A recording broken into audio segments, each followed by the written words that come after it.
want that. Special delivery. I need that. Special delivery. Welcome to the Special Delivery Podcast. I am your host, Special, and on this show, I like to do one of two things. Either I'm delivering you brand new music that's dropped, or I'm sitting down with an artist to break down their latest project, and that's what we're doing today. Zenan joins me to break down his project, Blockz.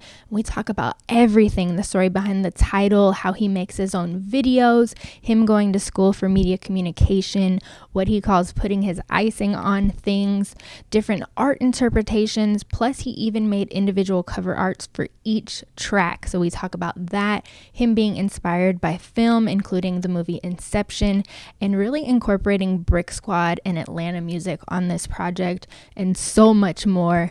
Also, just a quick note, the audio isn't my favorite on this one. I tried really hard to make it sound as good as possible, so that won't be a problem moving forward, but I do want to apologize in advance. But yeah, let's get into it. Yeah, what's going on, y'all? Zenan, producer, part of ODS, member of At the Av Records. Zenan is here. How you doing? I'm good. How you doing? I'm good. I'm so excited to talk about Blockz. It's out. The people can hear it. We gotta get started with the title. Why Blockz? We just had a simple idea, which was, it's remixes. We're doing covers, remixes. My name's Zenan.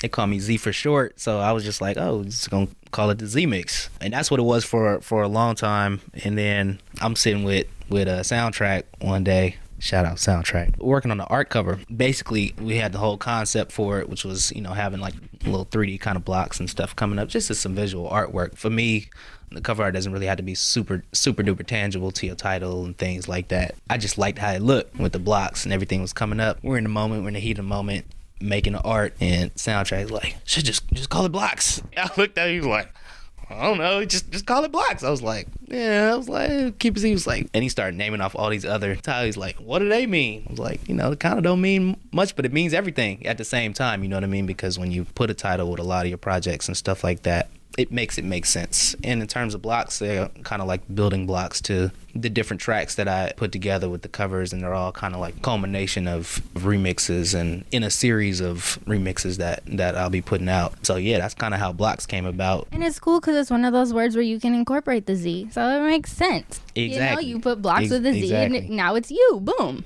That's what I was going to ask about too, as far as the cover artwork. You guys worked on that together, or were you working with a designer, or how does the cover art come about? So earlier projects, I had an earlier project this past year. I heard that it was my first real like beat tape or whatever, and we outsourced work to this guy named Cut Tear online. Shout out Cut. He's amazing, just an amazing graphic designer. He's just got a weird mind, man, in a really good way. So our first projects, we kind of were outsourcing and getting a lot of stuff to him, but he's dope. So he's getting busy, got a lot of other projects and stuff going on, just with a lot of like great cats. So we started trying to kind of find ways to do the artwork ourselves, and that's kind of how we came up on Blockz. I drew some stuff out, and Soundtrack, he drew a couple of ideas, and then I just kind of ran with him on Photoshop. And once I got kind of the main frame, I just started kind of adding colors. It's cool, like once you get you get like a little set idea, the colors kind of make it pop, and you can switch between the two if you're doing like series and stuff like that. So I've just been doing a lot of the art ourselves. That's dope to do it yourself.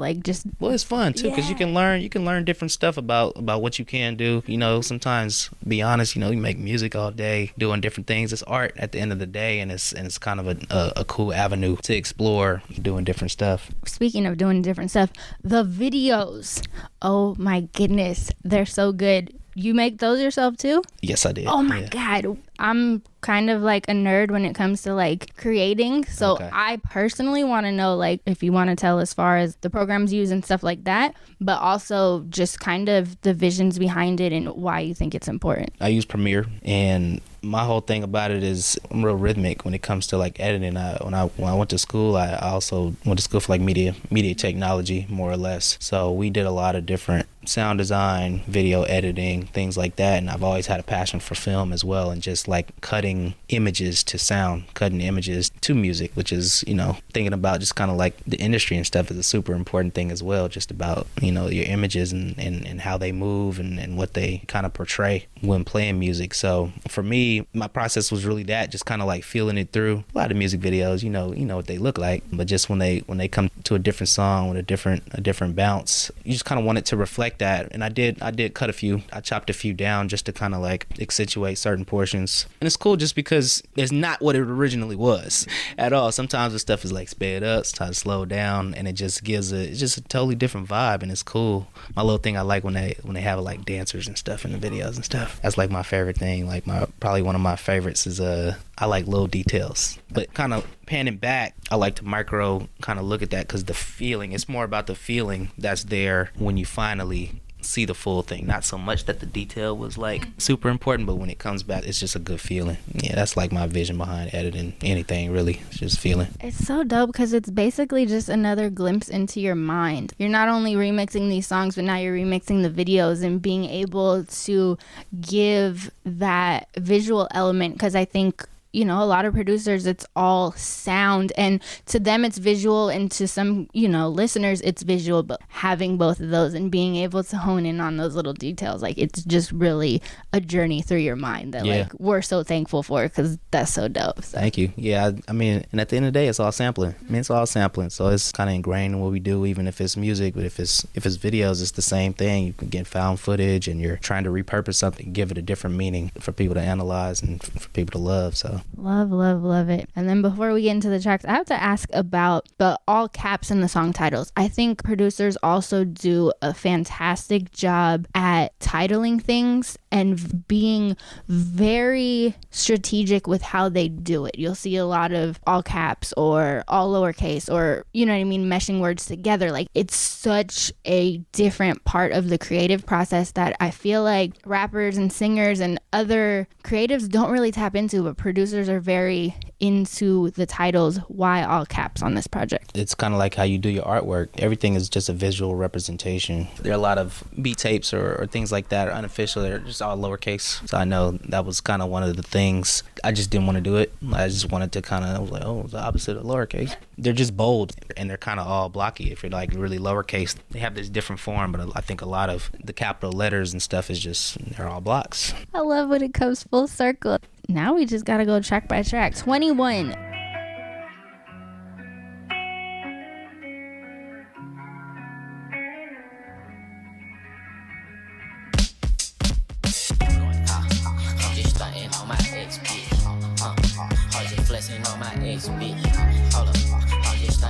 Which came first, you finding him playing the guitar or the 21 Savage song? Definitely finding him playing the guitar. We as diggers, I love vinyl. What we learned over the years too is, like, you know, you can get sounds come from anywhere. They could come from vinyl, they could come from YouTube, they could come from Instagram or anything. That's kind of like where, you know, I found him. I like the sound, I like the guitars. I'm real big on like guitar sounds and those acoustic sounds.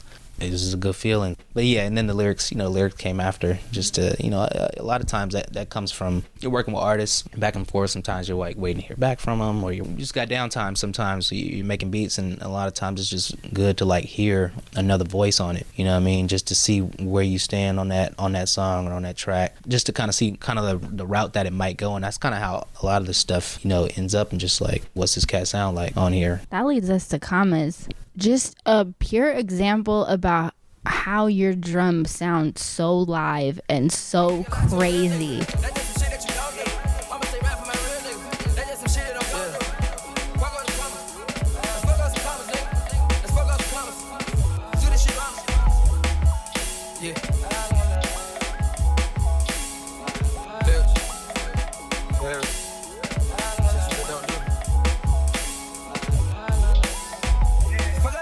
What was it like making that one? It was live. Man, got to think, like, trying to think of where them drums came from. Oh, yeah. It's old breaks, and it started with the sample. It's just a feeling. I mean, I had the drums in mind, but there was just something about that, just that it was just this loop that felt really good. I know at that time, I think I was boom bap, like super boom bapping a lot of stuff. Like, so I found these other drums that were just kind of like free, and they were kind of free floating and just super live, like a lot of crashing cymbals and stuff like that. And I was like, oh, this goes perfectly with that feeling of that sample that I don't know what it is in there, but it's dope. It just kind of ended up being that. It's just a good feeling. What drew out to me the most was just the doubles, like the fills and stuff through each thing, and the space that comes like with each double. So you got and I kind of wanted to just like play on that. So the future joint with commas, it's like I knew laying that on top, he's gonna be doing a lot of like fast and like triples and stuff like that when he's rapping, and it just went perfectly with the drums. Once you're like your lyrics are hitting those pockets with the drums, like it's like you're always winning. Like I like singers sometimes. I like when they like sing rap and like singing stuff because it flows throughout the melody. Yeah, sometimes. It gives you more to play with as far as exactly. Melody. That one's cool too because it's just like the original beat is the original beat, but this really feels like you're fucking some shit up. You know what I mean? Like the way the drums feel so live it's and wild. like it's like angry and like happy all at the same time. Yeah, but we're like fucking up these guys. Like it really encompasses what he was saying, I think, better, and just it gives off the feeling. Make more. You want to jump. Mm-hmm. Yeah. Hell yeah. And then Super.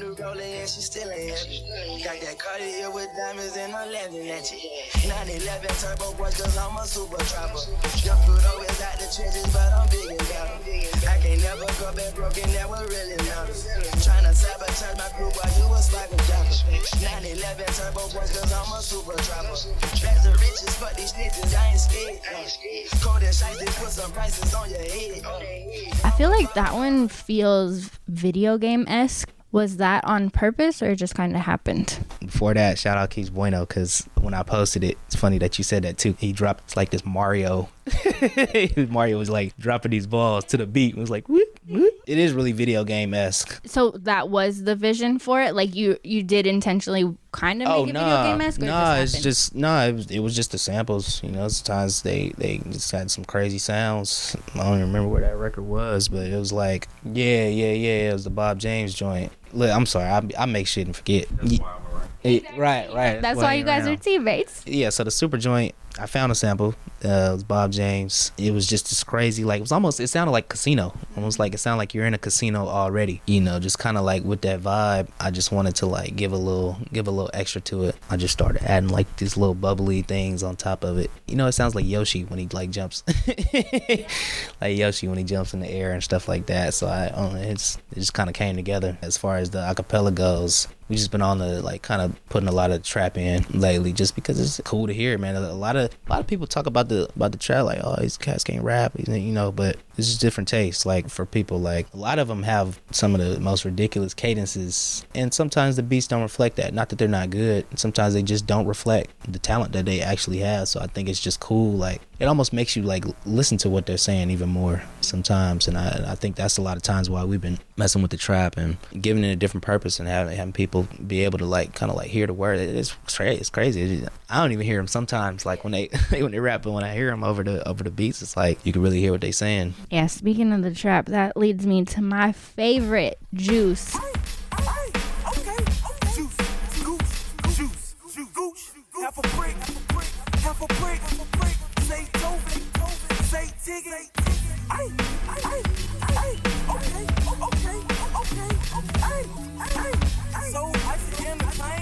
I just already love that song. I'm such a huge Gucci fan. OJ the Juice Man, like, just legendary, the way he just kind of came in and came out. But the way that one feels, it just feels so good. What was it like making that one?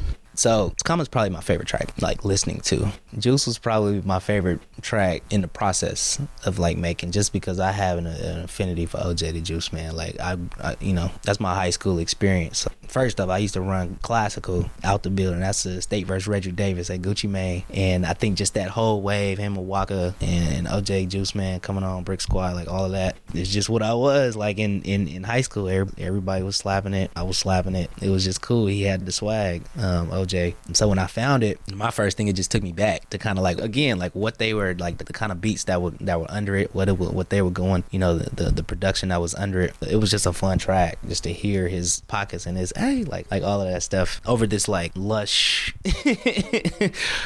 choir, you know, vocal and stuff and all. It was just fun, and I wanted to make it kind of like simple. I didn't want too much stuff going on throughout that beat, just so you can kind of hear OJ. And that for me is just, it just feels like a time capsule. Like, you know what it is, but it's OJ. Shit tight. Going into that time capsule, it almost makes me think about OJ, Gucci, and Waka, and just how we kind of grew with them and what we've learned from them. Like, we've learned so much from their lyrics, but we've also learned a lot from them just being the men that they are today. Well, especially with, like, when it comes to, like, Waka, he was like a kid, and I think for him that was the thing. Like, he just didn't care what a lot of people. He said some funny stuff, you know.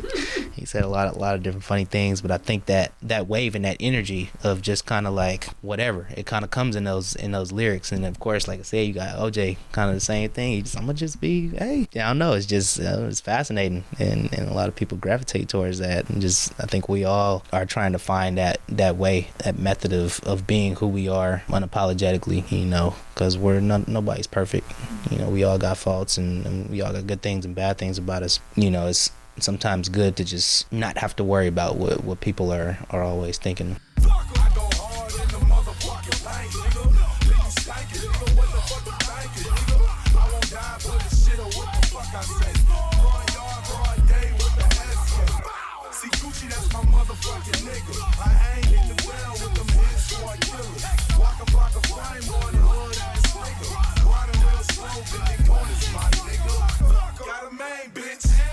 As far as paintballing, you just made it so smooth. Kind of paint that picture for how those came together as far as the Waka acapella and just that smooth sample. That's the SOS. It's a SOS joint. That's why it's smooth.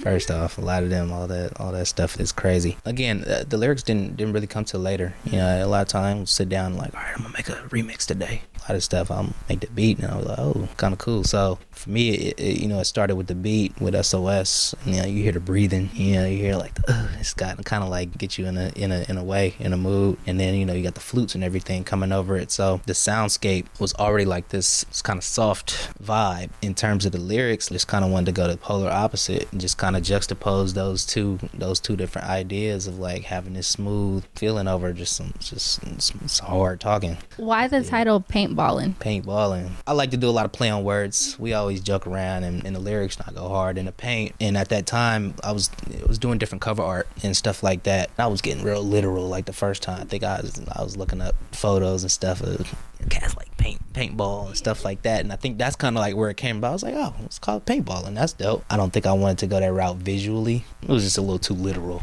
So I used to hoop, and so I just think about a lot of different artwork and stuff that had related to like basketball. I'm like, oh, the paint, that's the keys, you know, hard in the paint, go hard in the paint. And so again, like, you know, not everything for me, I don't think always has to be so literal when it comes to it making sense. I think sometimes it's good to like leave that space for your audience. Your audience not stupid, and that's the thing. You shouldn't always try to like dictate everything to your audience, right? I think a lot of times when we're creatives and we do art, observation and analysis is a portion of that art. You shouldn't always have to lay it out verbatim to people and say, okay, this is what it is, take it, because then what does that leave for them? You know what I mean? So I kind of like to put a lot of different stuff there. And then, what do you think? A lot of people seen Inception. Is that Inception? He spins the top at the end. It's a Leonardo DiCaprio film, but they Chris Nolan film, and at the end, basically, he's in a dream state, and you don't know whether or not he's dreaming or not. And the movie ends, the screen goes black, and you never know. Yeah.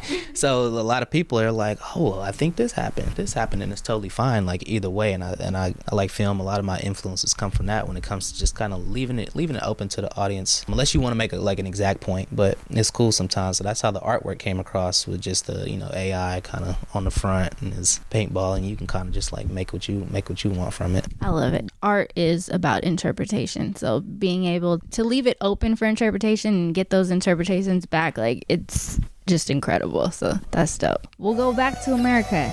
This is America. Don't catch you slipping now. Don't catch you slipping now. Look what I'm whipping now. This is America. Don't catch you slipping now. Don't catch you slipping now. Look what I'm whipping now. This is America. Don't catch you slipping now. Look how I'm living now. Police be tripping now. Yeah, this is America. Guns in my area. I got this. Oh my goodness, it's so gorgeous. Ugh. I'm already such a fan of Childish Gambino when he sings. There's this version that he did of You Don't Have to Call by Usher, and oh my God, like it's gorgeous. He just sings gorgeously. It makes me happy. With that track, I almost feel like maybe everything was already in it. Like, did you sample that song within it, or is there an additional sample in there? Oh, like within was that This Is America sample? Yeah, because like he does do all of that singing and all the melodic and you know what I mean, all that stuff, and you hear it. So was that all that was, or was there more to it? Nah, that's a totally different record that I'll tell you about off the record. But it's very choir based. That's the first thing that drew my ear. Childish Gambino's he's an amazing artist and just a great visionary, just in terms of merging music and film, which I really love. So when I first saw the video, just how they pan out to that crowd and they're doing the clapping, I'm like, oh, this is like perfect. This is perfect. This is exactly what I know. The rest of this is the rest of it's gonna fall in line, but that choir and that crowd is kind of like, that's it. And also just the way, they're singing in the background, and then you're hearing This Is America. It's almost like it's anthem like, in a sense. That was just kind of the direction I didn't look back and wanted to go with. And also it's cool too, because a lot of times you hear choir, you think about church, and oftentimes when you're in church you talk about a lot of the issues that are going on, especially within the black community, from the black church. There's always a way the Reverend is tying the issues of the world back to having your faith and keeping your faith. And so I think the song is perfect too, just because America's kind of a lot right now. It's a lot that we're going through, and I think it was just a perfect blend of that sample and that sound and that emotion with the things that he was talking about. Yes. That leads us to Party.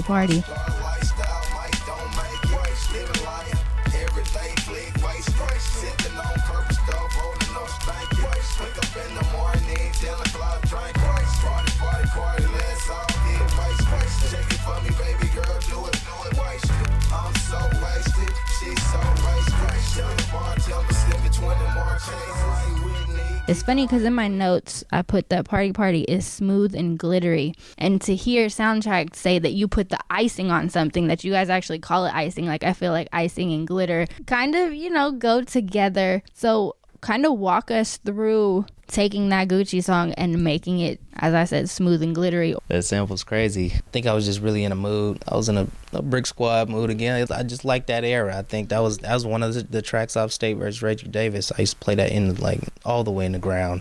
And his tone, it was something about his tone when they're saying party that kind of just like goes with that eerie. I know when that keeps coming around, it's gonna be a good feeling. It's the hook. What really made it pop for me, I think, is just like there's that, because there's so much crazy stuff in the sample. Oftentimes I don't want to be doing like a lot of crazy stuff on my drums, so I think the simple kind of lets everything breathe for a little bit. I mean, it's just a fun track. More than a song, I think I just like putting the art together. I have the regular cover art, which is the Blockz, but then for each single there are individual, you'll see it on like Bandcamp and stuff like that. There are individual cover art. I think Brick Squad too, a lot of what they've done in terms of their lyrics and just the way they rock, I think they've birthed a lot of these artists now, right? Like you call them Gucci babies or right? So I think it was only fitting that we have the root of that in the project as well, just so it's not all new stuff. You can kind of like navigate through it and see, okay, where did a lot of this like trap and these lyrics and these kind of goofy, catchy, serious, hard, tough, all this like lyrics, don't care type, where it kind of comes from. And then Gucci was kind of like pioneer that, at least spearheading, Easily birthed them, easily. Like sometimes I'll still hear Migos songs and it takes me a second to be like, this isn't Gucci, this is Migos. Right. Like I'm not even gonna lie to you. Like I'm like, oh. Right. Yeah. It's nuts. That leads us to Ugh.